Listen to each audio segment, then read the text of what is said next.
करो कमाइयां 2020 CDL driving school Fredericksburg Virginia विखे जिथे CDL क्लास A, B ते P दी training cars buses box truck commercial tractor trailer भी चलाने सिखाए जाते ने। इथे ना सिर्फ पंजाबी हिंदी अंग्रेजी उर्दू ते स्पेनिश विच गलबात करन दी सहूलत है सगों रहाइश दा भी प्रबंध है। अज ही संपर्क करो सनी नू 540 656 0985 ते।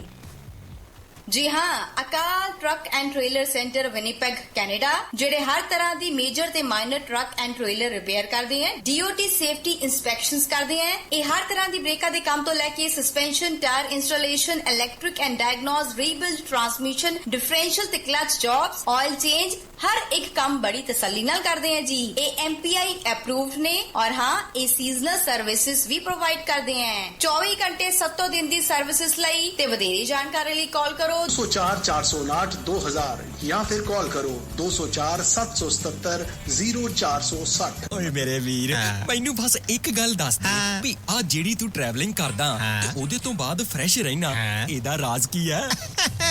ਇਹਦਾ ਰਾਜ਼ ਹੈ Arlington fuel stop. Arlington fuel stop 1801 pioneer street highway exit 208 ਤੇ ਜਿੱਥੇ ਤੁਹਾਨੂੰ ਫ੍ਰੀ ਕਾਫੀ free fax service free truck parking ਰੋਟੀ ਠੇਕਾ ਲਾਂਡਰੀ ਸ਼ਾਵਰ ਤੇ ਟਰੱਕਾਂ ਦਾ ਹੋਰ ਵੀ ਸਾਮਾਨ ਆਸਾਨੀ ਨਾਲ ਮਿਲੇਗਾ। ਹੁਣੇ ਕਾਲ ਕਰੋ 360 652 6066 ਯਾਨੀ 360 652 6066। ਇਹ ਦੋ ਲੋਕੇਸ਼ਨਾਂ ਤੋਂ ਸੇਵਾਵਾਂ ਪ੍ਰਦਾਨ ਕਰਦੇ ਨੇ। Second location Lost Hill travel centre 14814 ਐਲੋਮ street Lost Hills. Phone number 661 797 2354।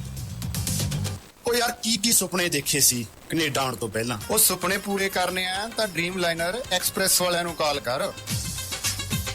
जी हाँ, Dreamliner express company Calgary Alberta Canada जिन्हां नूं साफ सुथरे रिकॉर्ड ते 2 साला तजर्बे वाले ड्राइवर्स दी लोड़ है। इन्हां कोल कैलगरी अल्बर्टा तो कैलिफोर्निया ते एरिजोना दे सिद्धे रन। इन्हां कोल ड्राई ते रीफर लोड भी है। Home return with in 5 days by weekly ते चंगी तनख्वाह दिंदे आ और हाँ सिंगल ते टीम्स दोनां नूं हायर करदे ने। वधेरे जानकारी लई call 403 404 9501 403 404 9501। Dreamliner express company Calgary Alberta Canada. Bathinda ਦੀ ਗ੍ਰੀਨ ਸਿਟੀ ਦੀ ਅਪਾਰ ਸਫਲਤਾ ਤੋਂ ਬਾਅਦ ਹੁਣ ਪੇਸ਼ ਹੈ ਕਨ੍ਹਈਆਜ਼ ਗ੍ਰੀਨ ਸਿਟੀ, ਜਿੱਥੇ ਸਿਕਿਉਰਿਟੀ ਦੇ ਪੁਖਤਾ ਪ੍ਰਬੰਧ, ਖੁੱਲੀਆਂ ਸੜਕਾਂ, ਹਰਾ ਭਰਾ ਵਾਤਾਵਰਣ, ਬਿਜਲੀ ਦੀਆਂ ਅੰਡਰਗਰਾਉਂਡ ਤਾਰਾਂ ਅਤੇ ਖੂਬਸੂਰਤ ਫੁੱਲ ਪੌਦੇ। ਲੈਂਡਸਕੇਪਿੰਗ ਅਤੇ ਨਿਰਮਾਣ ਕਾਰਜ ਚੱਲ ਰਹੇ ਨੇ ਤੇਜ਼ੀ ਨਾਲ। ਇਸ ਤੋਂ ਪਹਿਲਾਂ ਕਿ ਸਾਰੇ ਪਲਾਟ ਬੁੱਕ ਹੋ ਜਾਣ, ਸੰਪਰਕ ਕਰੋ 8556 600 2064 ਅਤੇ 8556 02071। ट्रकिंग वाले वीरो ध्यान नाल सुनो। ट्रक जिद्दां दा भी चलाउने हो, मैनुअल या ऑटोमैटिक, क्विक ट्रक ल्यूब चेते आही ना रखियो। ट्रक दी बढ़िया सर्विस लई क्विक ट्रक ल्यूब। लो जी तीजी लोकेशन भी खोलती है, exit 579 from highway 401 in Napanee. आहो जी कोई अपॉइंटमेंट नहीं, drive through facility. Exit 579 from highway 401 in Napanee. Quick Truck Lube, the one stop shop. 5196220660 या quicktrucklube.com। QTL because we care। So programme Shamadan ਦੇ ਵਿੱਚ ਤੁਸੀਂ ਇਸ ਵਕਤ ਮੇਰੇ ਨਾਲ ਬਠਿੰਡਾ ਸਟੂਡੀਓ ਤੋਂ ਜੁੜੇ ਹੋਏ ਤੇ ਮੇਰੇ ਨਾਲ ਸਰਦਾਰ ਬਖਤੌਰ ਸਿੰਘ ਢਿੱਲੋਂ ਸਾਹਿਬ ਸਤਿ ਸ਼੍ਰੀ ਅਕਾਲ ਜੀ। ਸਤਿ ਸ਼੍ਰੀ ਅਕਾਲ ਜੀ। ਢਿੱਲੋਂ ਸਾਹਿਬ, ਜਿਹੜੇ ਮੁਕੱਦਮੇ ਦੇ ਪਿੱਛੇ ਸਿੱਟ ਤਰਲੋ ਮੱਛੀ ਹੁੰਦੀ ਰਹੀ, ਦਿਨ ਰਾਤ ਕਰਦੀ ਰਹੀ, ਹੁਣ ਜਦੋਂ ਵਿਕਰਮ ਸਿੰਘ ਮਜੀਠੀਆ ਅਦਾਲਤ 'ਚ ਪੇਸ਼ ਹੁੰਦੇ ਨੇ ਤਾਂ ਉਹ ਕੀ ਕਹਿੰਦੇ ਨੇ, ਘੁੰਗਣੀਆਂ ਪੈ ਗਈਆਂ ਮੂੰਹ 'ਚ। ਘੁੰਗਣੀਆਂ ਸਿੱਟ ਦੇ ਮੂੰਹ 'ਚ ਘੁੰਗਣੀਆਂ ਪੈ ਗਈਆਂ।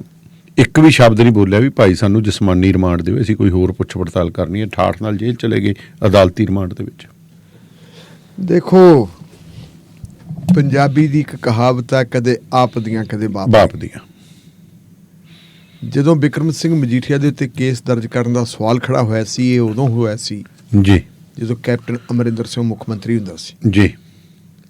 ਕਾਂਗਰਸ ਪਾਰਟੀ ਦੇ ਸਾਰੇ ਜਿਹੜੇ ਹੈਗੇ ਖੱਬੀ ਖਾਨ MLA, ਖੱਬੀ ਖਾਨ ਵਜ਼ੀਰ, ਉਹ ਕਹਿੰਦੇ ਸੀ ਕਿ ਇਹ ਬਾਦਲ ਕੈਨਲ ਤੇ ਮਜੀਠੀਆ ਨਾਲ ਰਲਿਆ ਹੋਇਆ, ਇਹ ਜਾਣਬੁੱਝ ਕੇ ਕੋਈ ਕਾਰਵਾਈ ਨਹੀਂ ਕਰਦਾ। ਉਹ ਕਹਿ ਰਿਹਾ ਸੀ ਕਾਨੂੰਨ ਆਪਣਾ ਕੰਮ ਕਰੂਗਾ ਜੀ। ਦੇਖਣ ਵਾਲਿਆਂ ਨੂੰ ਵੀ ਇਹ ਲੱਗਦਾ ਸੀ ਕਿ ਕੈਪਟਨ ਅਮਰਿੰਦਰ ਸਿੰਘ ਸੱਚਮੁੱਚ ਹੀ ਮਜੀਠੀਆ ਦੇ ਖਿਲਾਫ ਕੋਈ ਕਾਰਵਾਈ ਨਹੀਂ ਕਰਨੀ ਚਾਹੁੰਦਾ। ਬਹੁਤ ਸਾਰੇ ਲੋਕ ਇਹ ਇਲਜ਼ਾਮ ਲਾਉਂਦੇ ਸੀ ਕਿ ਜਿਹੜਾ ਉਹਨਾਂ ਦਾ ਐਡਵੋਕੇਟ ਜਨਰਲ ਸੀ ਅਤੁਲ ਨੰਦਾ, ਜੀ ਅਤੁਲ ਨੰਦਾ ਜਿਹੜਾ ਹੈ ਜੀ, ਉਹ ਨਹੀਂ ਕੁਛ ਕਰਦਾ। ਕੋਈ ਕਿਸੇ ਤੇ ਇਲਜ਼ਾਮ ਧਰਨ ਦਾ ਸੀ, ਕੋਈ ਕਿਸੇ ਤੇ ਇਲਜ਼ਾਮ ਧਰਨ ਦਾ ਸੀ, ਤੇ ਅਖੀਰ ਜੀ ਹਾਲਾਤ ਇੱਥੋਂ ਤੱਕ ਬਣ ਗਏ ਕਿ ਕਾਂਗਰਸ ਹਾਈ ਕਮਾਂਡ ਨੇ ਫੈਸਲਾ ਕਰ ਲਿਆ ਅਮਰਿੰਦਰ ਸਿੰਘ ਨੂੰ ਪਾਸੇ ਕਰ ਦਈਏ, ਅੱਛਾ ਜੀ ਇਹਨੂੰ ਲਾਂਭੇ ਕਰ ਦਈਏ ਤੇ ਇਹਨੂੰ ਸ਼ਾਇਦ ਅਸੀਂ ਲਾਂਭੇ ਕਰਕੇ ਚੋਣਾਂ ਜਿੱਤ ਲਵਾਂਗੇ। ਚੋਣਾਂ ਜਿੱਤਣ ਦਾ ਸੁਪਨਾ ਲੈ ਕੇ ਜੀ ਇੱਕ ਜਿਹੜੀ ਹੈਗੀ ਹੈ ਯੋਜਨਾ ਬੜੀ ਦਿੱਲੀ ਤੋਂ ਜੀ, ਔਰ ਇੱਥੇ ਆ ਕੇ ਉਸ ਯੋਜਨਾ ਨੂੰ ਇੰਪਲੀਮੈਂਟ ਕਰਨਾ ਸ਼ੁਰੂ ਕਰ ਦਿੱਤਾ। ਕੈਪਟਨ ਅਮਰਿੰਦਰ ਸਿੰਘ ਦੇ ਸੱਜੇ ਖੱਬੇ ਜਿਹੜੇ ਉਹਦੇ ਬਾਹਲੇ ਵਫਾਦਾਰ ਸੀ, ਸਭ ਤੋਂ ਪਹਿਲਾਂ ਉਹਨਾਂ ਵਫਾਦਾਰਾਂ ਨੇ ਹੀ ਖਹਿੜਾ ਛੱਡਿਆ। ਨਵਜੋਤ ਸਿੰਘ ਸਿੱਧੂ ਉਦੋਂ ਵੀ ਰੌਲਾ ਪਾਉਂਦਾ ਸੀ ਜਦੋਂ ਉਹਦੇ ਤੋਂ ਲੋਕਲ ਬਾਡੀਜ਼ ਦਾ ਮਹਿਕਮਾ ਲਿਆ ਜੀ, ਜਦੋਂ ਉਹਨੂੰ ਕਿਹਾ ਵੀ ਤੁਸੀਂ ਲੈ ਲਓ ਬਿਜਲੀ ਬੋਰਡ ਦਾ ਮਹਿਕਮਾ, ਉਹਨੇ ਉਦੋਂ ਨਹੀਂ ਲਿਆ ਸੀ। ਸਾਰਾ ਕੁਝ ਛੱਡ ਕੇ ਆਪਣੇ ਘਰ ਬਹਿ ਗਿਆ ਸੀ ਜੀ।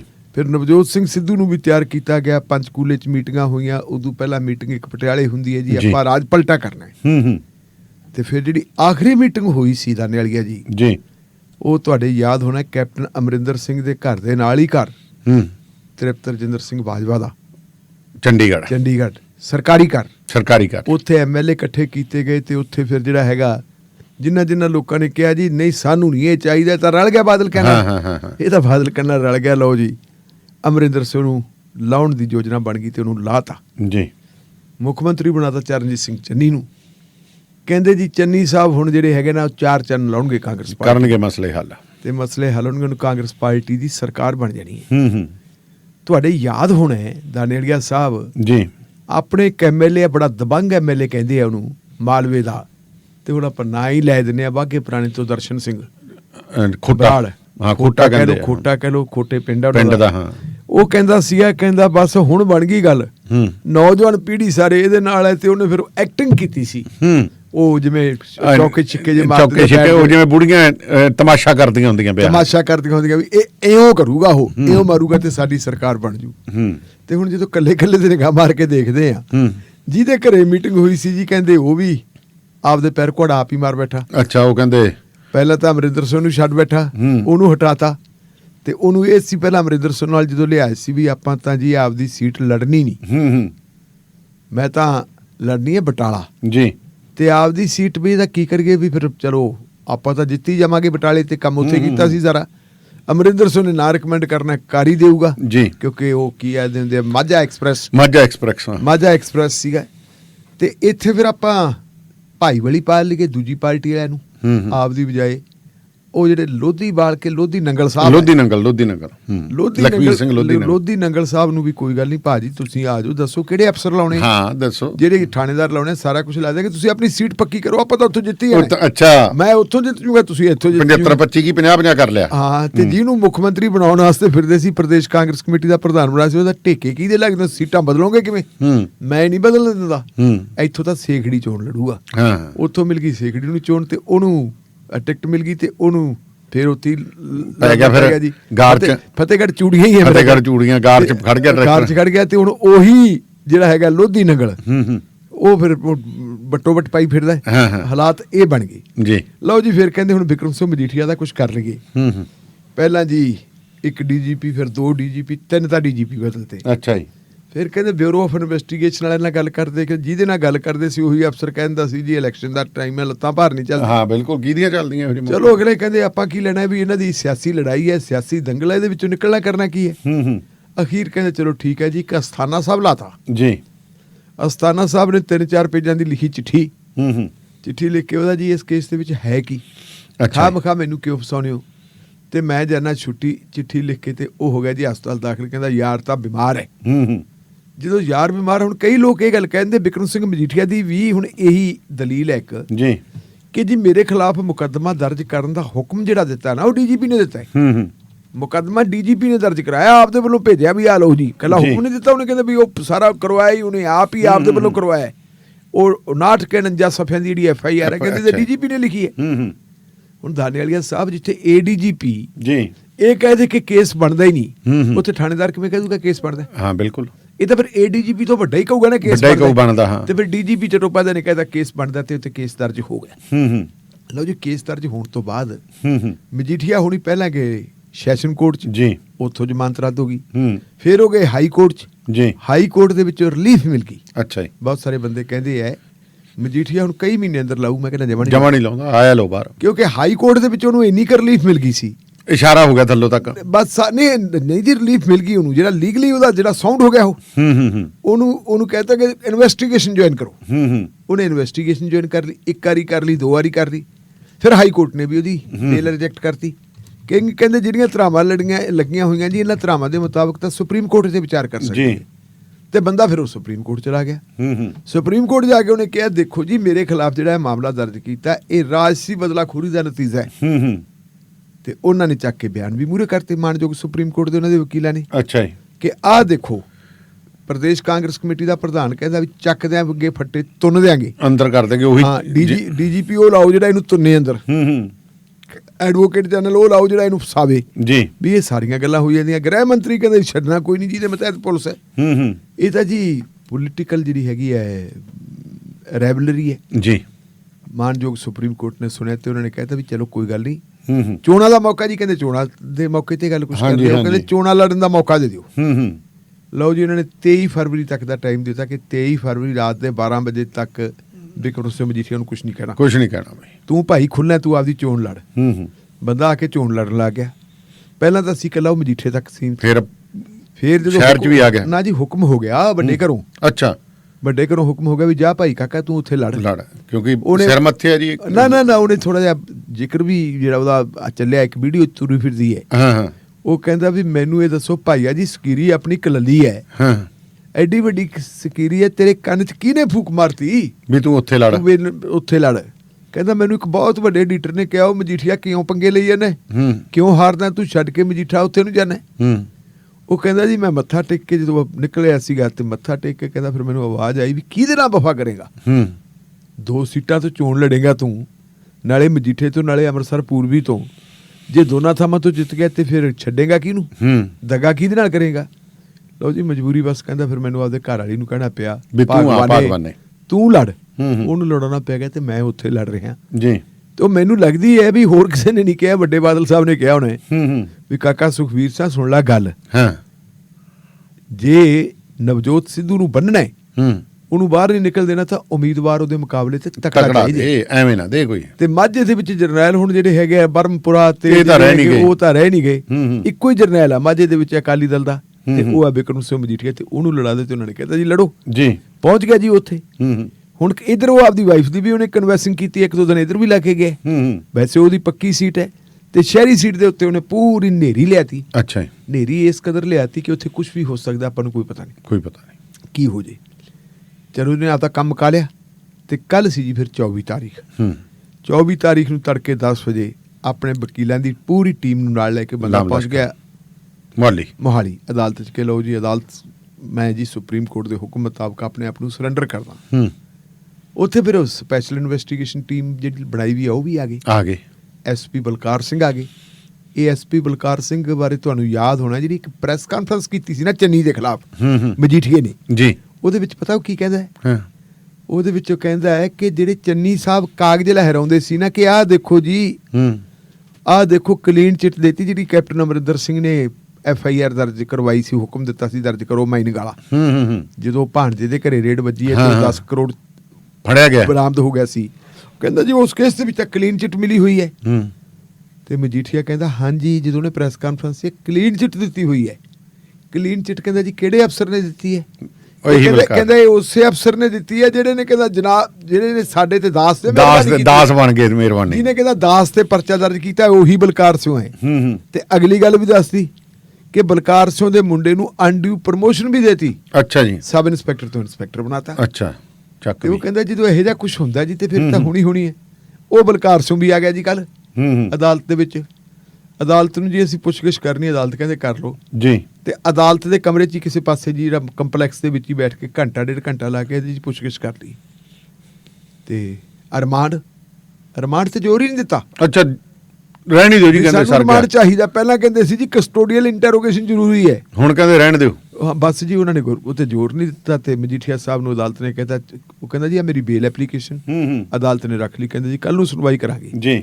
ਚਲੋ ਜੀ ਜੁਡੀਸ਼ੀਅਲ ਹਿਰਾਸਤ 'ਚ, ਜੋ ਪੁਲਿਸ ਹਿਰਾਸਤ ਦੀ ਤਾਂ ਲੋੜ ਹੀ ਨਹੀਂ ਜੀ, ਸਾਰੀ ਇੰਟਰੋਗੇਸ਼ਨ ਆਪਣੀ ਪੁੱਛ ਪੜਤਾਲ ਹੋ ਗਈ ਹੈ ਜੀ। ਜਿੱਦਣ ਮੈਂ ਤੁਹਾਨੂੰ ਉਦਣ ਵੀ ਕਿਹਾ ਸੀ ਤੇ ਮੈਂ ਅੱਜ ਵੀ ਹੁਣ ਉਹੀ ਗੱਲ ਕਹਿਣਾ ਕਿ ਜਦੋਂ ਇਨਵੈਸਟੀਗੇਸ਼ਨ ਜੁਆਇਨ ਕਰਨ ਦਾ ਹੁਕਮ ਹਾਈ ਕੋਰਟ 'ਚ ਹੋ ਗਿਆ ਸੀ, ਮੇਰਾ ਮੱਥਾ ਠਣਕ ਗਿਆ ਸੀ ਉਦੋਂ ਹੀ ਉਦਾਂ ਨਹੀਂ ਕਿ ਮਜੀਠੀਆ ਨੂੰ ਹੁਣ ਸਾਲਾਂ ਬੱਧੀ ਮਹੀਨਿਆਂ ਬੱਧੀ ਨਹੀਂ ਅੰਦਰ ਰੱਖਿਆ ਜਾ ਸਕਦਾ, ਬੰਦਾ ਬਾਹਰ ਆਊਗਾ। ਉਹ ਜਿਹੜੇ ਹੈਗੇ ਉਹਦੇ ਹੱਕ ਦੇ ਵਿੱਚ ਗੱਲ ਕਹੀ ਜੀ। ਬੰਦਾ ਕਹਿੰਦੇ ਜੀ ਸੰਗਰੂਰ ਭੇਜ ਦਿਓ, ਆਰਡਰ ਕਰਤੇ ਸੰਗਰੂਰ ਜੇਲ੍ਹ ਦੇ। ਉੱਥੇ ਜੀ ਅਕਾਲੀ ਦਲ ਦੇ ਵਰਕਰ ਪਹੁੰਚ ਗਏ, ਉਹਨਾਂ ਨੇ ਨਾਅਰੇ ਲਾਉਣੇ ਸ਼ੁਰੂ ਕਰਤੇ ਸੰਗਰੂਰ ਦੇ ਜੇਲ੍ਹ ਕੋਲੇ, ਬਿਕਰਮ ਸਿੰਘ ਮਜੀਠੀਆ ਜਿੰਦਾਬਾਦ। ਫਿਰ ਕਹਿੰਦੇ ਜੀ ਸੰਗਰੂਰ ਦੇ ਵਿੱਚ ਕੋਈ ਕਰੋਨਾ ਵਾਲੀ ਵੀ ਕੋਈ ਗੜਬੜ ਹੋ ਸਕਦੀ ਹੈ, ਪਤਾ ਨਹੀਂ ਕਰੋਨਾ ਕਿਵੇਂ ਯਾਦ ਆ ਗਿਆ। ਕਹਿੰਦੇ ਹੁਣ ਇਹਨੂੰ ਬਦਲ ਕੇ ਤੇ ਭੇਜ ਦਿਓ ਅੰਮ੍ਰਿਤਸਰ, ਆਪਣਾ ਪਟਿਆਲੇ ਭੇਜ ਦਿਓ ਜੀ। ਪਟਿਆਲੇ ਭੇਜ ਉਹਦੀ ਗੱਡੀਆਂ ਉਧਰ ਨੂੰ। ਜਦੋਂ ਆਪਾਂ ਆਫ ਦੀ ਰਿਕਾਰਡ ਗੱਲਾਂ ਕਰਦੇ, ਤੁਸੀਂ ਕਹਿੰਦੇ ਕਿ ਪਟਿਆਲੇ ਇੱਕ ਸੈੱਲ ਹੈਗੀ ਹੈ ਜਿਹੜੀ ਬਹੁਤ ਵਧੀਆ ਹਾਂ, ਕਮਾਂਡ ਲੱਗੇ ਆ। ਕਹਿੰਦੇ ਸੀ ਉੱਥੇ ਬਾਦਲ ਸਾਹਿਬ ਰਹੇ ਹੈ, ਪਰ ਦਾਨੇਵਾਲੀਆ ਸਾਹਿਬ ਮੈਂ ਦੱਸਦਾ ਉੱਥੇ ਬਾਦਲ ਸਾਹਿਬ ਮਗਰੋਂ ਰਹੇ ਆ, ਉਹਨੂੰ ਕਹਿੰਦੇ ਐਮਪੀ ਸੈੱਲ ਕਿਉਂ ਕਹਿੰਦੇ? ਉਹ ਤਾਂ ਕਹਿੰਦੇ ਚੱਕੀਆਂ ਪਰ ਬਣੀਆਂ ਐਮਪੀ ਸੈੱਲ ਉਹਨੂੰ ਕਿਉਂ ਕਹਿੰਦੇ ਹੈ? ਕਿਉਂਕਿ ਇੰਦਰਾ ਗਾਂਧੀ ਨੇ 1975 ਚ ਜਦੋਂ ਐਮਰਜੈਂਸੀ ਲਾਈ ਹੈ ਨਾ, ਅੱਛਾ ਜੀ, ਉਦੋਂ ਜਦੋਂ ਐਮਰਜੈਂਸੀ ਲਾਈ ਹੈ ਤੇ ਉਸ ਵੇਲੇ ਦੇ ਪਾਰਲੀਮੈਂਟ ਦੇ ਮੈਂਬਰ ਜਿਹੜੇ ਬੜੇ ਤੇਜ਼ ਤਰਾਰ ਸੀ, ਚੰਦਰ ਸ਼ੇਖਰ ਜਿਹੜੇ ਬਾਅਦ ਦੇਸ਼ ਦੇ ਪ੍ਰਧਾਨ ਮੰਤਰੀ ਵੀ ਬਣੇ, ਔਰ ਫਿਰ ਜਨਤਾ ਪਾਰਟੀ ਜਿਹੜੀ ਬਣੀ ਸੀ ਸਾਰੀਆਂ ਪਾਰਟੀਆਂ ਦੀ ਬਣਾ ਕੇ ਉਹਦੇ ਪ੍ਰਧਾਨ ਵੀ ਰਹੇ ਹੈ। ਚੰਦਰ ਸ਼ੇਖਰ ਨੂੰ ਉਦੋਂ ਇੱਥੇ ਰੱਖਿਆ ਸੀ ਪਟਿਆਲਾ ਜੇਲ੍ਹ 'ਚ। ਅੱਛਾ ਜੀ। ਉਹ ਹਾਤੇ ਦਾ ਨਾਂ ਹੀ ਉਹਨਾਂ ਨੇ ਐਮਪੀ ਹਾਤਾ ਧਰਤਾ। ਠੀਕ ਹੈ।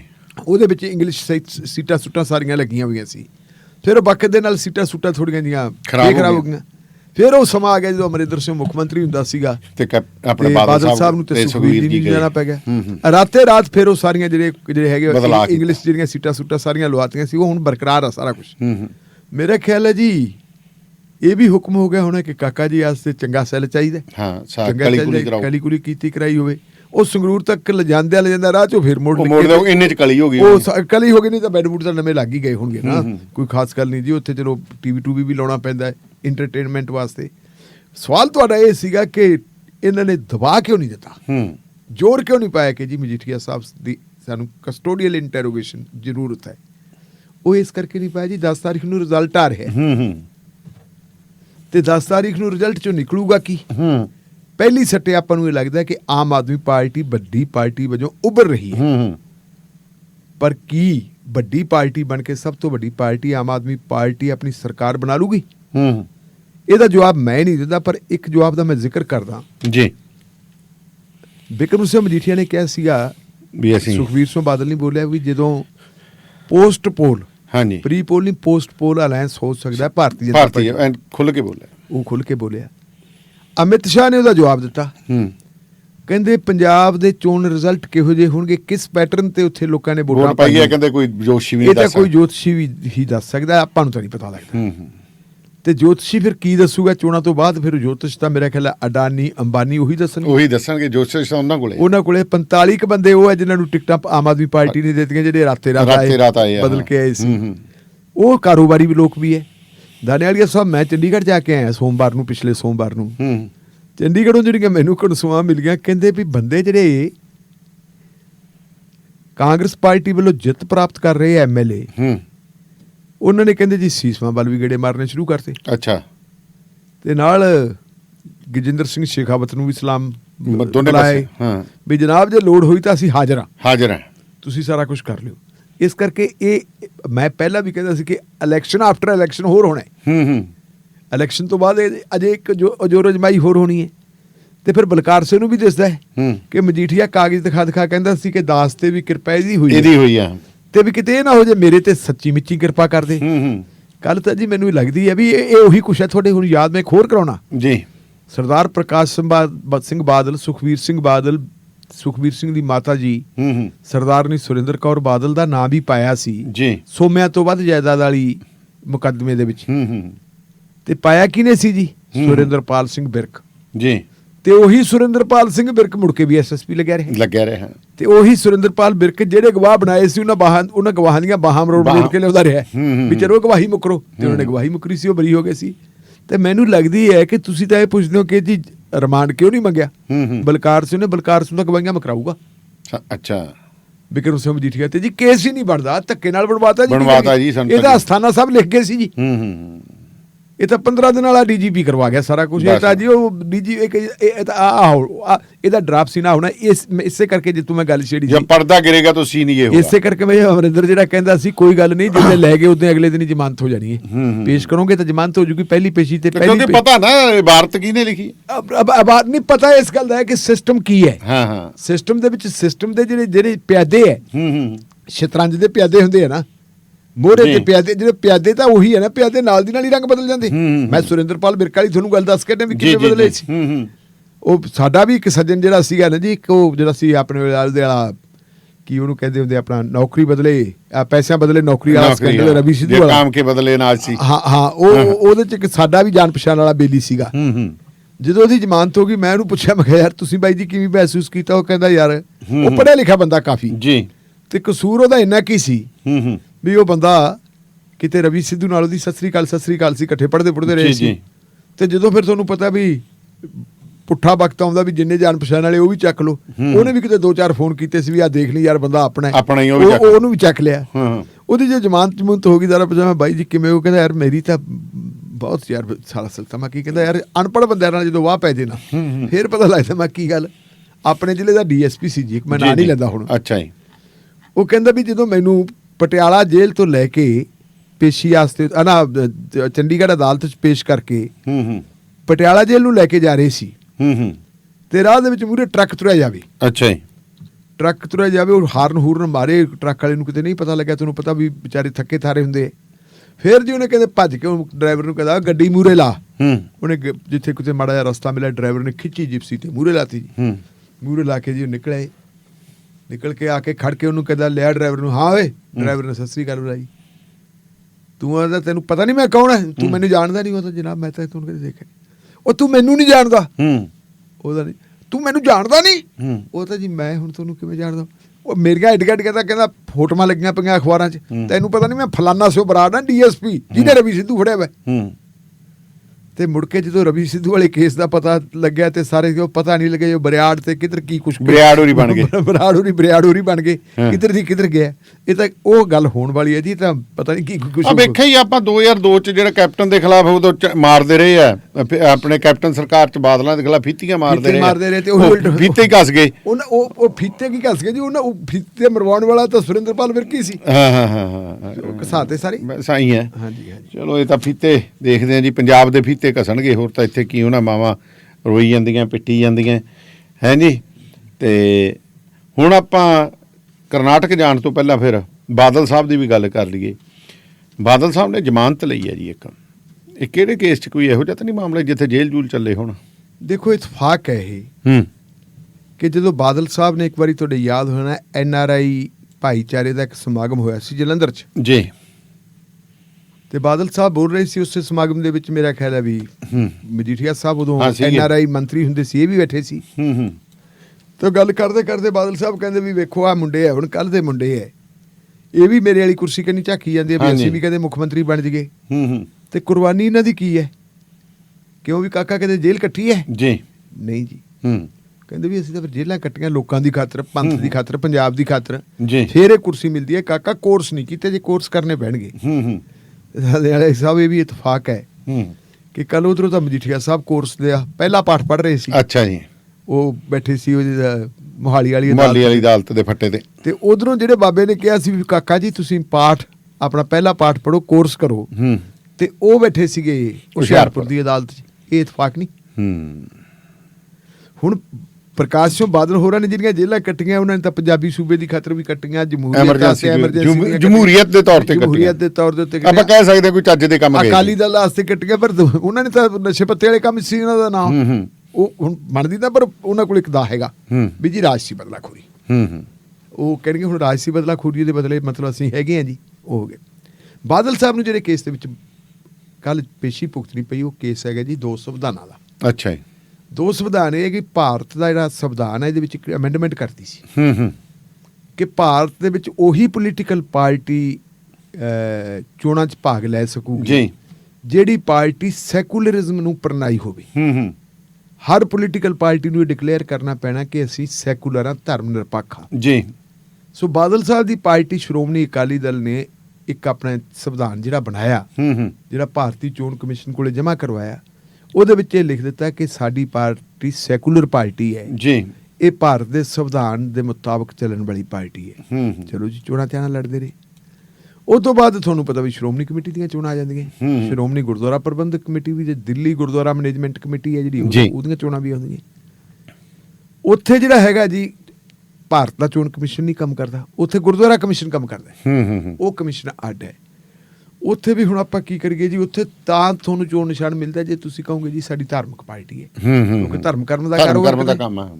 ਉਹ ਧਰਮ ਕਰਮ ਦੇ ਕੰਮ ਦੇ ਵਿੱਚੋਂ ਮੇਰੇ ਵਰਗੇ ਨੇ ਕਿਸੇ ਕਹਿਤਾ ਵੀ ਲਓ ਆਪਾਂ ਗੱਲ ਕੀ ਆ ਕਰਦੇ, ਉਹਨਾਂ ਨੇ ਜਿਹੜਾ ਆਪਦਾ ਸੰਵਿਧਾਨ ਲਿਖਿਆ ਉਹਦੇ ਵਿੱਚ ਲਿਖਤਾ ਅਕਾਲੀ ਦਲ ਇੱਕ ਧਾਰਮਿਕ ਪਾਰਟੀ ਹੈ। ਹੁਣ ਬਾਦਲ ਸਾਹਿਬ ਉਦੋਂ ਵੀ ਅਕਾਲੀ ਦਲ ਦੇ ਪ੍ਰਧਾਨ ਸੀ ਤੇ ਉਦੋਂ ਵੀ ਅਕਾਲੀ ਦਲ ਦੇ ਪ੍ਰਧਾਨ, ਉਧਰ ਵੀ ਸੰਵਿਧਾਨ ਦੇਤਾ, ਸੰਵਿਧਾਨ ਦੇ ਕੇ ਤੇ ਜੀ ਉਹ ਚੋਣਾਂ ਵੀ ਲੜਨੀਆਂ ਤੇ ਉਹ ਵੀ ਲੜਦੀਆਂ, ਕਿਸੇ ਦੇ ਧਿਆਨ 'ਚ ਨਹੀਂ ਗੱਲ ਆਈ। ਇੱਕ ਬਜ਼ੁਰਗ ਹੈ ਬਾਦਲ ਸਾਹਿਬ ਦੀ ਉਮਰ ਕਹਿੰਦੇ ਜੀ 94 ਸਾਲ ਹੈ, ਤੇ ਇੱਕ ਹੋਰ ਬਜ਼ੁਰਗ ਹੈ ਉਹ ਵੀ ਬਾਦਲ ਸਾਹਿਬ ਅਕਾਲੀ ਦਲ ਦੇ ਸਰਵੇ ਤੇ ਉਹ ਸੋਸ਼ਲਿਸਟ ਪਾਰਟੀ ਆਫ ਇੰਡੀਆ ਦੇ ਮੀਤ ਪ੍ਰਧਾਨ ਹੁੰਦੇ ਸੀ ਜੀ, ਅੱਜ ਕੱਲ੍ਹ ਸ਼ਾਇਦ ਉਹ ਪ੍ਰਧਾਨ ਹੈ। ਨਾਂ ਉਹਨਾਂ ਦਾ ਬਲਵੰਤ ਸਿੰਘ ਖੇੜਾ ਹੈ ਜੀ, ਤੇ ਬਲਵੰਤ ਸਿੰਘ ਖੇੜਾ ਉਹ ਸ਼ਖਸ ਹੈ ਜਿਹਨੇ ਮਾਲਟਾ ਬੋਟ ਟ੍ਰੈਜਡੀ ਦਾ ਕੇਸ ਲੜਿਆ ਜੀ ਜੀ ਜੀ, ਬੜਾ ਪੁੰਨ ਦਾ ਕੰਮ ਕੀਤਾ। ਤੇ ਬਾਦਲ ਸਾਹਿਬ ਦੀ ਉਮਰ 94 ਸਾਲ ਹੈ ਤੇ ਖੇੜਾ ਸਾਹਿਬ ਦੀ ਉਮਰ ਹੈ ਜੀ 86 ਸਾਲ। ਅੱਛਾ ਜੀ, ਬਾਦਲ ਸਾਹਿਬ ਕੋਲ ਤਾਂ ਸਾਧਨ ਬੜੇ, ਉਹਦੇ ਕੋਲ ਵਿਚਾਰੇ ਕੋਲ ਸਾਧਨ ਵੀ ਹੈ ਨਹੀਂ, ਕੋਈ ਮਾੜੇ ਮੋਟੇ ਮਿੱਤਰ ਪਿਆਰੇ ਆ ਜਿਹੜੇ ਉਹਨਾਂ ਦੀ ਮਦਦ ਦੇ ਨਾਲ ਹੀ, ਕੁਛ ਵਕੀਲ ਜਿਹੜੇ ਸੱਜਣ ਮਿੱਤਰ ਹੁੰਦੇ ਆ ਵੀ ਭਾਈ ਤੁਸੀਂ ਕੁਛ ਕਰੋ, ਉਹਨਾਂ ਨੇ ਜੀ ਪਾਨਾ ਦਾ ਬੀੜਾ ਚੱਕ ਲਿਆ। ਅੱਛਾ ਜੀ, ਉਹ ਕਹਿੰਦੇ ਵੀ ਇੱਕ ਪਾਸੇ ਪਾਰਟੀ ਸੈਕੂਲਰ ਹੈ, ਦੂਜੇ ਪਾਸੇ ਪਾਰਟੀ ਜਿਹੜੀ ਹੈਗੀ ਧਾਰਮਿਕ ਹੈ, ਇਹ ਤਾਂ ਫਰਾਡ ਹੈ ਇੱਕ। ਉਹਨਾਂ ਨੇ ਚੋਣ ਕਮਿਸ਼ਨ ਨੂੰ ਵੀ ਬੇਨਤੀ ਕੀਤੀ ਕਿ ਜੀ ਇਹਨਾਂ ਦੀ ਮਾਨਤਾ ਖਤਮ ਕੀਤੀ ਜਾਵੇ, ਨਹੀਂ ਕੀਤੀ। ਉਹਨਾਂ ਨੇ ਦਿੱਲੀ ਹਾਈ ਕੋਰਟ ਦੇ ਵਿੱਚ ਪਟੀਸ਼ਨ ਪਾਤੀ ਵੀ ਇਹਨਾਂ ਦੀ ਜੀ ਚੋਣ ਕਮਿਸ਼ਨ ਨੂੰ ਹਦਾਇਤ ਕੀਤੀ ਜਾਵੇ ਇਹਨਾਂ ਦੀ ਮਾਨਤਾ ਰੱਦ ਹੋਵੇ। ਲਓ ਜੀ, ਉਹ ਤੋਂ ਬਾਅਦ ਉਹਨਾਂ ਨੇ ਇੱਕ ਨਵੀਂ ਗੱਲ ਕੀਤੀ ਜੀ, ਉਹਨਾਂ ਨੇ ਇੱਕ ਫੌਜਦਾਰੀ ਕੇਸ ਕਰਤਾ। ਅੱਛਾ ਜੀ, ਕਿ ਜੀ ਇਹ ਦੋ ਸੰਵਿਧਾਨਾਂ ਵਾਲੇ ਮਾਮਲੇ ਦੇ ਵਿੱਚ ਇਹਨਾਂ ਨੇ ਖਿਲਵਾੜ ਕੀਤਾ, 420 ਕੀਤੀ ਹੈ। ਹਾਂ ਜੀ, ਇਹਨਾਂ ਦੇ ਖਿਲਾਫ ਅਪਰਾਧਿਕ ਮਾਮਲਾ ਜਿਹੜਾ ਹੈਗਾ ਚਲਾਇਆ ਜਾਵੇ। ਉਹ ਪ੍ਰਾਈਵੇਟ ਕੰਪਲੇਂਟ ਕਹਿੰਦੇ ਆਪਾਂ ਨੂੰ, ਇਸਤਗਾਸਾ ਕਹਿੰਦੇ। ਉਹ ਹੁਸ਼ਿਆਰਪੁਰ ਦੀ ਅਦਾਲਤ ਵਿੱਚ ਪੇਸ਼ ਕਰਤਾ। ਉੱਥੇ ਜਦੋਂ ਉਹਨਾਂ ਨੇ ਪੇਸ਼ ਕਰਤਾ, ਉੱਥੇ ਉਹਨਾਂ ਨੇ ਗਵਾਹੀਆਂ ਵਗੈਰਾ ਦਿੱਤੀਆਂ ਜੀ, ਤੇ ਸੰਮਨ ਜਾਰੀ ਹੋ ਗਈ ਜੀ ਕਿ ਜੀ ਆਓ ਪੇਸ਼ ਹੋਵੋ। ਅਕਾਲੀ ਦਲ ਦੇ ਜਨਰਲ ਸੈਕਟਰੀ ਹੁੰਦੇ ਸੀ ਸ਼ਾਇਦ, ਹੁਣ ਮੀਤ ਪ੍ਰਧਾਨ ਹੈਗੇ ਦਲਜੀਤ ਸਿੰਘ ਚੀਮਾ ਸਾਹਿਬ ਨੇ ਜੀ ਹੁਸ਼ਿਆਰਪੁਰ ਦੀ ਹਾਈ ਕੋਰਟ ਦੇ ਜਿਹੜੇ ਸਮਨਿੰਗ ਆਰਡਰ ਸੀ ਉਹਨਾਂ ਨੂੰ ਚੈਲੰਜ ਕਰਤਾ ਪੰਜਾਬ ਤੇ ਹਰਿਆਣਾ ਹਾਈ ਕੋਰਟ 'ਚ ਕਿ ਜੀ ਇਹ ਗਲਤ ਹੈ, ਇਹ ਜਿਹੜਾ ਸਮਨ ਕੀਤਾ ਸਾਨੂੰ ਗਲਤ ਕੀਤਾ ਹੈ। ਹਾਈ ਕੋਰਟ ਨੇ ਕੀਤਾ ਨਹੀਂ, ਕਹਿ ਦਿੱਤਾ ਵੀ ਨਹੀਂ ਭਾਈ ਗਲਤ ਨਹੀਂ ਕੀਤਾ, ਠੀਕ ਕੀਤਾ ਹੈ, ਕੇਸ ਬਣਦਾ ਤੇ ਤੁਹਾਨੂੰ ਟ੍ਰਾਇਲ ਫੇਸ ਕਰਨੀ ਪੈਣੀ ਹੈ। ਲਓ ਜੀ, ਨੂੰ ਟ੍ਰਾਇਲ ਫੇਸ ਕਰਨ ਵਾਸਤੇ ਟ੍ਰਾਇਲ ਉਸੇ ਚੱਲ ਰਹੀ ਹੈ ਜੀ। ਤਾਂ ਫਿਰ ਜਿਹੜੇ ਲੋਕ ਉਹਦੇ ਵਿੱਚ ਪਾਰਟੀ ਬਣਾਏ ਸੀ ਉਹਨਾਂ ਨੂੰ ਸਮਨ ਹੋ ਗਏ ਵੀ ਆਓ ਜੀ ਤੁਸੀਂ ਪੇਸ਼ ਹੋਵੋ। ਦਲਜੀਤ ਸਿੰਘ ਚੀਮਾ ਵੀ ਉੱਚ ਜ਼ਮਾਨਤ ਕਰਵਾ ਚੁੱਕੇ ਹੈ ਜੀ, ਸਰਦਾਰ ਸੁਖਬੀਰ ਸਿੰਘ ਬਾਦਲ ਵੀ ਜ਼ਮਾਨਤ ਕਰਵਾ ਚੁੱਕੇ ਹੈ, ਸਰਦਾਰ ਪ੍ਰਕਾਸ਼ ਸਿੰਘ ਬਾਦਲ ਰਹਿ ਗਏ ਸੀ ਜੀ।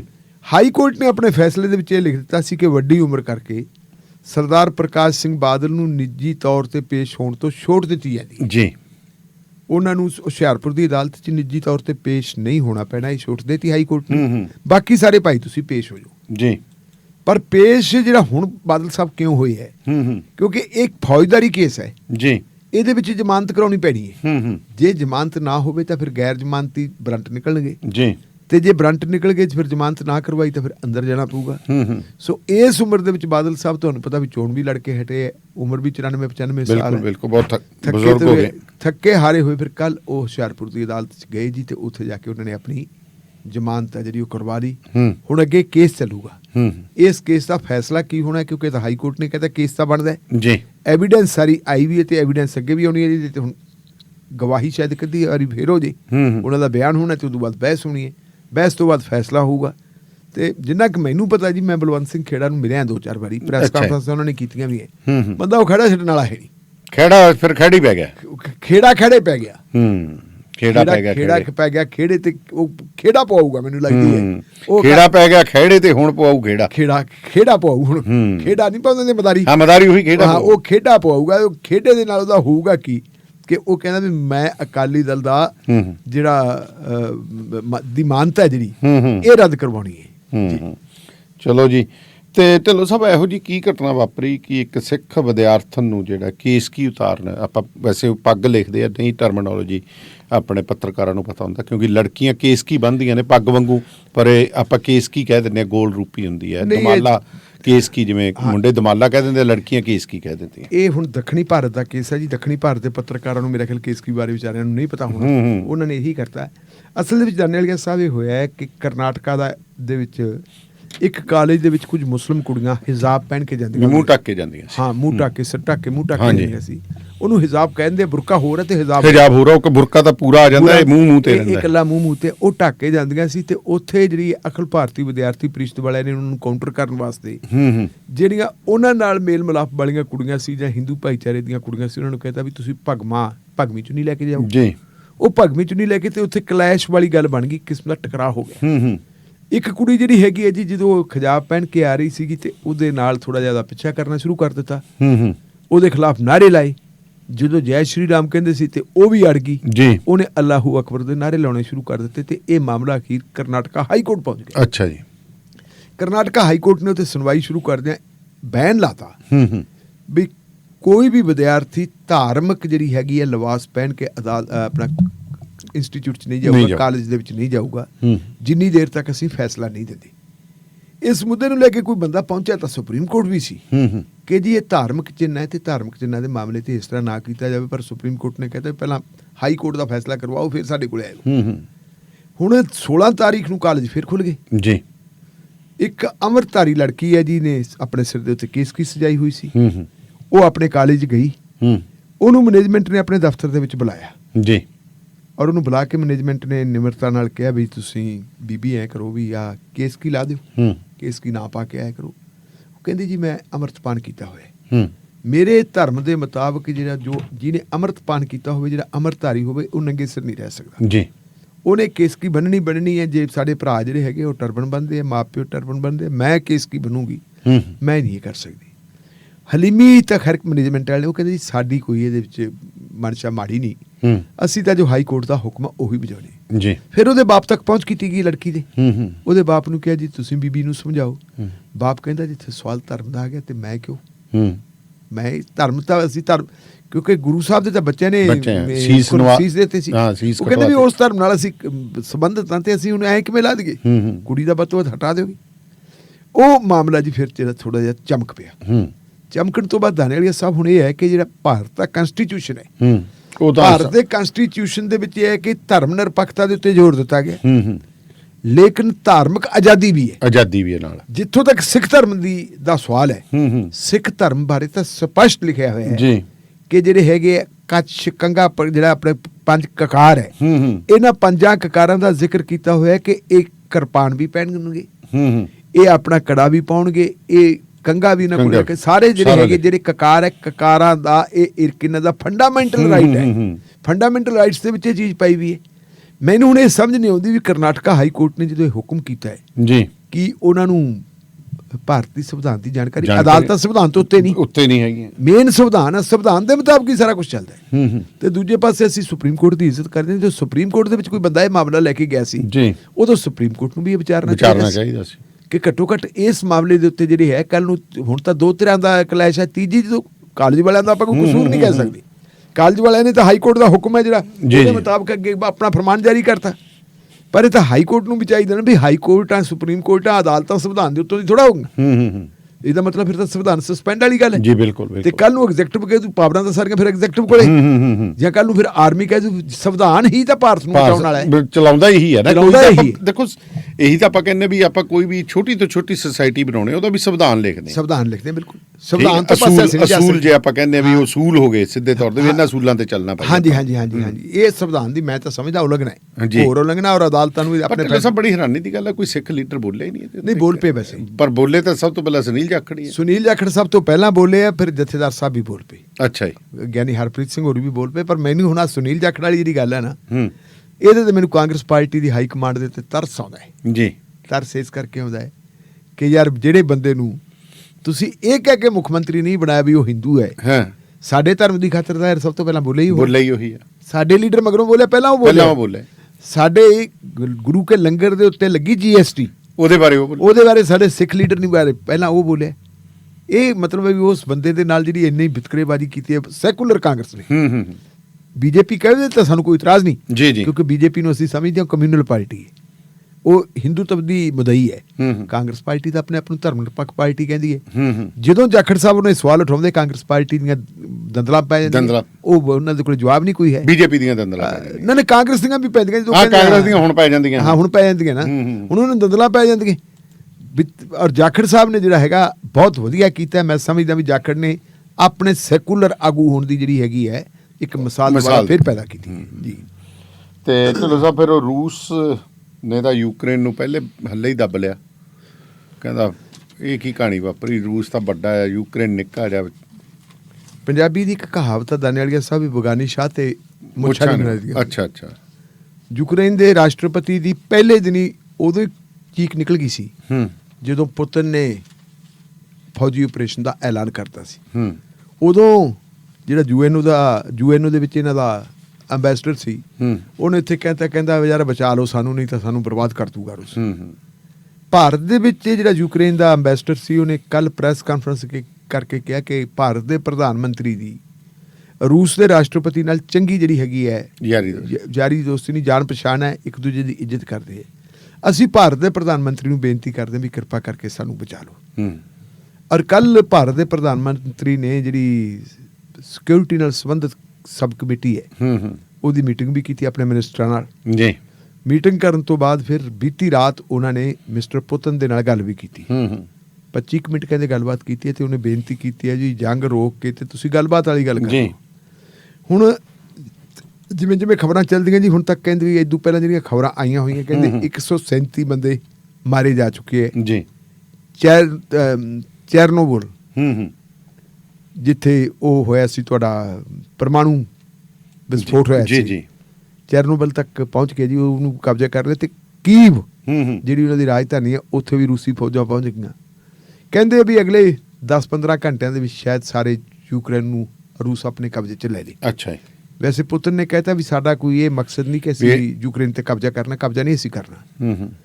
ਅਸੀਂ ਜਿਹੜੀ ਹੈਗੀ ਹੈ ਕਦੇ ਬਰਦਾਸ਼ਤ ਨਹੀਂ ਕਰ ਸਕਦੇ ਕਿ ਸਾਡੇ ਗੁਆਂਢ ਦੇ ਵਿੱਚ ਸਾਡੇ ਦੁਸ਼ਮਣ ਬੈਠਣ ਆ ਕੇ। ਆਪਾਂ ਦੋ ਭਰਾ ਆਪਣੇ ਆਪਸੀ ਮਤਭੇਦ ਹੋ ਗਿਆ, ਆਪਾਂ ਆਪਣਾ ਘਰ ਆ ਜਿਹੜਾ ਉਹ ਬਣ ਲਿਆ, ਅੱਧੋ-ਅੱਧੀ ਹੋ ਗਿਆ। ਅੱਧੋ-ਅੱਧੀ ਹੋਣ ਤੋਂ ਬਾਅਦ ਦਾਨੇ ਵਾਲੀਆ ਸਾਹਿਬ ਮੈਂ ਕਹਿੰਦਾ ਵੀ ਮੈਂ ਤਾਂ ਆਪਦੇ ਘਰੇ ਬਣਾਉਂਗਾ ਮਸਟੰਡੇ, ਜਿਹੜੇ ਦਾਨੇ ਵਾਲੀ ਦੇ ਦੁਸ਼ਮਣਾਂ ਨੂੰ ਪਿਆਉਂਗਾ ਦਾਰੂ। ਉਹ ਆ ਕੇ ਇੱਥੇ ਮਾਰਨਗੇ ਲਲਕਰੇ, ਤੇ ਫਿਰ ਦਾਨੇ ਵਾਲੀਆ ਕਿਵੇਂ ਬਰਦਾਸ਼ਤ ਕਰੂਗਾ? ਇਹ ਜਿਹੜਾ ਰੂਸ ਦਾ ਆਪਣਾ ਜਿਹੜਾ ਯੂਕਰੇਨ ਦਾ ਰਾਸ਼ਟਰਪਤੀ ਹੈ, ਉਹ ਕਹਿੰਦਾ ਜੀ ਮੈਂ ਤਾਂ ਨਾਟੋ ਦਾ ਮੈਂਬਰ ਬਣਨਾ, ਤੇ ਨਾਟੋ ਵਾਲੇ ਕਹਿੰਦੇ ਬਣਾ ਲਾਂਗੇ, ਆ ਜਾ। ਹਾਂ ਨਾਟ ਬਣਾਉਣੇ। ਉਹਨਾਂ ਨੇ ਕਿਹਾ ਵੀ ਭਾਈ ਬੰਦੇ ਦੇ ਪੁੱਤ ਬਣ ਜਾਓ, ਰਹਿਣ ਦਿਓ, ਤੁਸੀਂ ਇਹ ਕੰਮ ਨਾ ਕਰੋ। ਰੂਸ ਅਮਰੀਕਾ ਚਾਹੁੰਦਾ ਕਿ ਰੂਸ ਦੇ ਗੁਆਂਢ ਦੇ ਵਿੱਚ ਆ ਕੇ ਉਹ ਆਪਣੇ ਮਿਜ਼ਾਈਲ ਜਿਹੜੇ ਤਾਇਨਾਤ ਕਰ ਕਹਿਣਗੇ ਇਹ ਕਿ ਅਸੀਂ ਨਾਟੋ ਦਾ ਸਾਡਾ ਮੈਂਬਰ ਹੈ ਤੇ ਇਹਨਾਂ ਦੀ ਮਦਦ ਕਰਦੇ ਹਾਂ, ਅਸੀਂ ਇਹਨਾਂ ਦੀਆਂ ਫੌਜਾਂ ਨੂੰ ਟ੍ਰੇਨਿੰਗ ਦਿੰਦੇ, ਪਰ ਉਹ ਅੱਡਾ ਬਣਾਉਣਗੇ। ਅੱਡਾ ਅਸੀਂ ਬਣ ਨਹੀਂ ਦੇਣਾ। ਧਮਕੀਆਂ ਬਥੇਰੀਆਂ ਬਾਈਡਨ ਸਾਹਿਬ ਨੇ ਵੀ ਕਿਹਾ, ਜੋ ਬਾਈਡਨ ਨੇ ਜੀ ਅਸੀਂ ਚੱਕ ਦਿਆਂਗੇ ਫੱਟੇ, ਜੇ ਕੋਈ ਐਸੀ ਵੈਸੀ ਗੱਲ ਕੀਤੀ ਤਾਂ ਆਹ ਕਰ ਦਿਆਂਗੇ। ਪੁਤਨ ਕਹਿੰਦਾ ਯਾਰ ਜਿਹੜਾ ਮਰਜ਼ੀ ਹੈ ਕਰ ਲਿਓ। ਤੇ ਪੁਤਨ ਨੇ ਜਦੋਂ ਭਾਸ਼ਣ ਕੀਤਾ ਨਾ, ਉਹ ਕਹਿੰਦਾ ਵੀ ਦਹੀਂ ਦੇ ਭਲਾਵੇਂ ਕਪਾਹ ਦੇ ਫੁੱਟ ਨਾ ਖਾ ਲਿਓ, ਨੇੜੇ ਆਉਣ ਦੀ ਕੋਈ ਆਪਦੀ ਗੁਸਤਾਖੀ ਨਾ ਕਰ ਲਿਓ, ਤਬਾਹ ਕਰ ਦਿਆਂਗੇ ਸਾਰਾ ਕੁਛ। ਤੇ ਉਹ ਅਲੀ ਕਰਕੇ ਪੈ ਗਏ ਜੀ। ਤੇ ਹੁਣ ਮੇਰਾ ਖਿਆਲ ਹੈ ਵੀ ਉਹ ਕਹਿੰਦੇ ਹੁਣ ਰਾਸ਼ਟਰਪਤੀ ਕਹਿ ਰਿਹਾ ਉੱਥੋਂ ਦਾ, ਕਹਿੰਦਾ ਯਾਰ ਜਦੋਂ ਮੁਸੀਬਤ ਪੈਂਦੀ ਹੈ ਕੋਈ ਸਾਥ ਨਹੀਂ ਦਿੰਦਾ। ਕਹਿੰਦਾ ਨਾ ਤਾਂ ਹੁਣ ਅਮਰੀਕਾ ਖੜਾ ਹੈ ਤੇ ਨਾ ਕਹਿੰਦਾ ਨਾਟੋ ਖੜਦੇ ਕਦੋਂ ਹੁੰਦੇ ਇਹ ਮੈਂ ਇਸੇ ਕਰਕੇ ਕਹਿੰਦਾ ਕਿ ਬਗਾਨੀ ਸ਼ਾਹ ਤੇ ਮੁਸ਼ਰਫ ਨਾਲੇ ਤਾਂ ਨਾਟੋ ਨੂਟੋ ਤਾਂ ਮਾੜੇ ਹਮਾਤਰਾਂ ਵਾਲੀ ਹੈ। ਸੀਰੀਆ ਭੇਜਤੀਆਂ, ਅਫਗਾਨਿਸਤਾਨ ਭੇਜਦੇ ਜਾਂ ਉਹਨਾਂ ਦੇ ਵਿਚਾਰਾ ਇਰਾਕ ਭੇਜਦਾ, ਮਾਰ ਲਿਆ ਵਿਚਾਰਾ ਸਦਾਮ ਹੁਸੈਨ, ਨਿਕਲਿਆ ਕੁਛ ਨਹੀਂ ਤੇ ਉਹਨੂੰ ਫਾਹੇ ਟੰਗਤਾ। ਹਾਂ ਜਿੱਥੇ ਹੁਣ ਪਤਾ ਵੀ ਬਰਾਬਰ ਦਾ ਸਿੰਘ ਹੈ, ਸ਼ਰੀਕ ਆ ਨਾ, ਨਹੀਂ ਸ਼ਰੀਕ ਨਹੀਂ ਜੀ, ਭਾਵ ਉਹਨਾਂ ਦੇ ਕੋਲੇ ਜੋ ਕੁਝ ਅਮਰੀਕਾ ਕੋਲੇ ਹੈਗਾ ਉਹਨਾਂ ਕੋਲੇ ਵੀ ਘੱਟ ਨਹੀਂ। ਹਾਂ ਨਹੀਂ ਪੁਰਾਣੀ ਤੁਹਾਨੂੰ ਪਤਾ ਵੀ ਜੋ ਮਰਜ਼ੀ ਕਹਿ ਲਓ, ਠੀਕ ਆ, ਟੁੱਟ ਗਿਆ ਦੇਸ਼, ਟੁੱਟ ਗਿਆ 91 ਦੇ ਵਿੱਚ ਦੇਸ਼ ਟੁੱਟ ਗਿਆ ਭਾਵੇਂ, ਪਰ ਸਮਾਨਤਾ ਪਿਆ ਨਾ, ਸਮਾਨਤਾ ਪਿਆ। ਭਾਰਤ ਦਾ ਡਿਫੈਂਸ ਜਿਹੜਾ ਹੈਗਾ ਉਹ ਸਾਰੇ ਕੱਲ ਨੂੰ ਭਾਰਤ ਦੇ ਗਿਆ ਦੀਆਂ ਬੰਬ ਉੱਥੋਂ ਹੀ, ਇੱਕ ਅੱਧਾ ਫਿਊਜ਼ ਵੀ ਉੱਡ ਗਿਆ ਤਾਂ ਉਹਨੇ ਨਾਂ ਦਿੱਤਾ ਤੇ ਭਾਰਤ ਤਾਂ ਗਿਆ ਫਿਰ। ਬਿਲਕੁਲ ਮੈਂ ਕਹਿੰਦਾ ਵੀ ਇੱਕ ਗੱਲ ਵੀ ਵਧੀਆ ਹੋਇਆ ਕਿ ਭਾਰਤ ਦੀ ਸਰਕਾਰ ਨੇ ਸਿਆਣਪ ਕੀਤੀ ਹੈ, ਇਹ ਨਿਰਪੱਖ ਰਹੀ ਹੈ, ਕਿਸੇ ਧੜੇ 'ਚ ਨਹੀਂ ਗਈ। ਜੀ ਸੋ ਸ਼ੁਕਰੀਆ ਢਿੱਲੋਂ ਸਾਹਿਬ, ਬਹੁਤ ਮਿਹਰਬਾਨੀ ਤੁਹਾਡੀ। ਸੋ ਰੇਡੀਓ ਪੰਜਾਬ ਟੁਡੇ ਦੇ ਪ੍ਰੋਗਰਾਮ ਬਾਅਦ ਦਸਤੂਰ ਜਾਰੀ ਰਹਿਣਗੇ। ਸੋ ਸਾਨੂੰ ਦਿਓ ਇਜਾਜ਼ਤ, ਫਿਲਹਾਲ ਇੱਕ ਬ੍ਰੇਕ।